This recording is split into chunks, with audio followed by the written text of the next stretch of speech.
নমস্কার বন্ধুরা, ডলি রন্ধনশালায় সবাইকে স্বাগত। আজকে তোমাদের সাথে আমি শেয়ার করব চিকেনের দারুণ একটা ইউনিক রেসিপি। একঘেয়েমি চিকেনের বারবার রেসিপি না বানিয়ে শীত চলে যাওয়ার আগে অবশ্যই বাড়িতে একবার হলেও এই রেসিপিটা ট্রাই করতে কিন্তু ভুলো না। এতটাই টেস্টি হয় খেতে যে একবার যদি বানাও তাহলে বারবার কিন্তু সারা বছর এইভাবেই বানাতে ইচ্ছে করবে। এই রান্নার জন্য আমি আমার প্রয়োজন মতো চিকেন নিয়েছি। তোমরা তোমাদের প্রয়োজন মতো চিকেনের পরিমাণ বাড়িয়ে বা কমিয়ে নেবে। চিকেনটাকে আমি ধুয়ে খুব ভালোভাবে পরিষ্কার করে জল ঝরিয়ে তারপর আমি চিকেনের মধ্যে স্বাদ মতো লবণ দিয়ে দিলাম। আর দিয়ে দিলাম এখানে আমি ঝালের জন্য 4টে কাঁচা লঙ্কা বাটা। আমি এক মুঠো ধনেপাতা আগে থেকেই পেস্ট করে নিয়েছিলাম।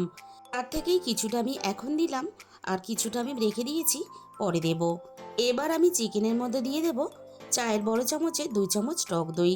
টকের পরিমাণ বুঝে টক দইটা ব্যবহার করতে হবে। টকের পরিমাণ খুব বেশি হয়ে গেলে তাহলে রান্নাটা টক হয়ে যাবে আর তাহলে কিন্তু খেতে ভালো লাগবে না। আর দিয়ে দিলাম আমি এখানে 1 চামচ গোলমরিচের গুঁড়ো। আমি এখানে রেডিমেড গোলমরিচের গুঁড়োটা ব্যবহার করেছি। তোমরা চাইলে কিন্তু ঘরে ভেজেও গোলমরিচের গুঁড়োটা ব্যবহার করতে পারো। সব শেষে আমি এখানে 1 চামচ আদা রসুন বাটা দিয়ে দিলাম। এবার আমি সবকিছু খুব ভালোভাবে মেখে নেব। এই রান্নাতে আমি 400 গ্রাম চিকেন ব্যবহার করেছি।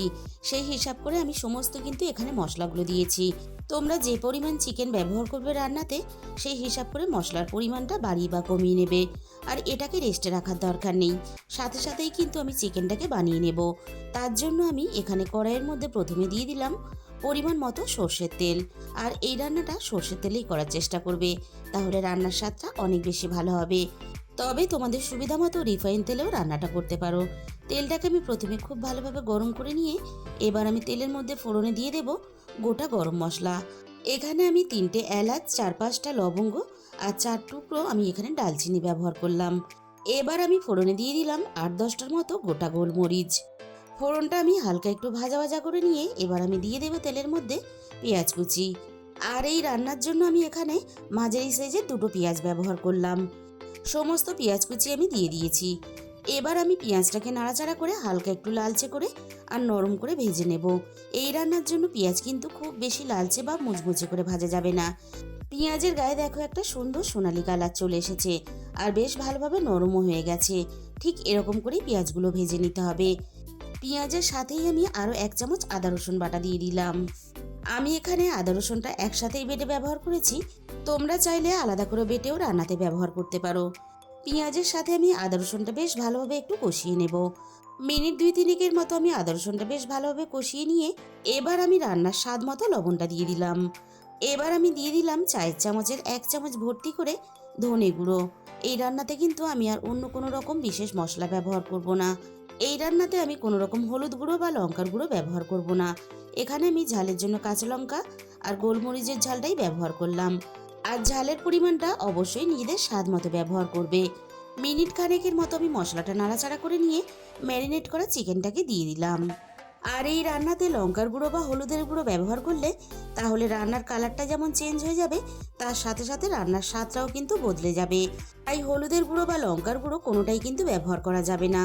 এবার আমি চিকেনটাকে নাড়াচাড়া করে মিনিট 3-4 মতো একটু ভালোভাবে কষিয়ে নেব। চিকেনটা নাড়াচাড়া করার সাথে সাথেই কিন্তু চিকেন থেকে হালকা জল ছেড়ে দিয়েছে।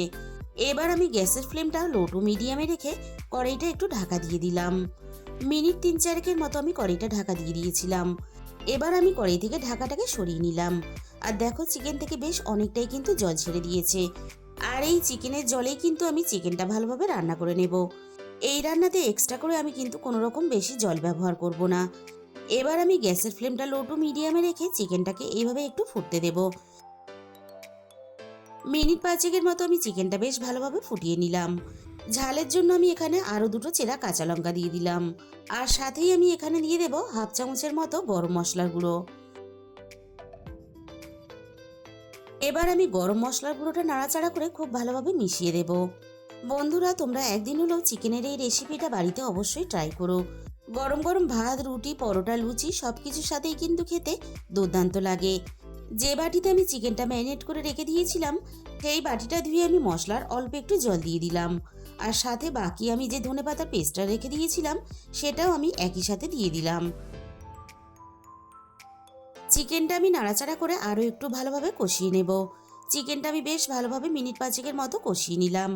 এবার আমি গ্যাসের ফ্লেমটা লো টু মিডিয়ামে রেখে কড়াইটা ঢাকা দিয়ে চিকেনটা বেশ ভালোভাবে সিদ্ধ হতে দেব। 20-25 মিনিটের মতো আমি রান্নাটা বেশ ভালোভাবে করে নিয়েছি। এবার আমি কড়াই থেকে ঢাকনাটা সরিয়ে নিলাম। চিকেনটা বেশ ভালোভাবে দেখেই বোঝা যাচ্ছে সিদ্ধ হয়ে গেছে। আর চিকেনের কালারটাও দেখো দুর্দান্ত এসেছে। এরকম হালকা একটু গ্রেভি রেখেই চিকেনটা এবার আমি নামিয়ে নেব। গরম গরম টেস্টি চিকেনের রেসিপি কিন্তু আমাদের পুরোপুরি রেডি হয়ে গেল। তাহলে বন্ধুরা, আজকের এই রেসিপিটা শেষ পর্যন্ত দেখার পরে তোমাদের যদি ভালো লেগে থাকে তাহলে ভিডিওতে একটা লাইক করে দিও, আর নিজেদের বন্ধুদের মধ্যে শেয়ার করে দিও, আর কমেন্টের মাধ্যমে জানিও তোমাদের কেমন লাগলো। আর যে সমস্ত নতুন বন্ধুরা এখনো পর্যন্ত আমার চ্যানেলটা সাবস্ক্রাইব করনি, এরকম নতুন ঘরোয়া সহজ রেসিপি পেতে আমার চ্যানেলটা সাবস্ক্রাইব করে আমার পাশে থাকার অনুরোধ রইল। আর তোমাদের মূল্যবান সময় দিয়ে আমার এই রেসিপিটা শেষ পর্যন্ত দেখার জন্য তোমাদের সবাইকে অসংখ্য ধন্যবাদ।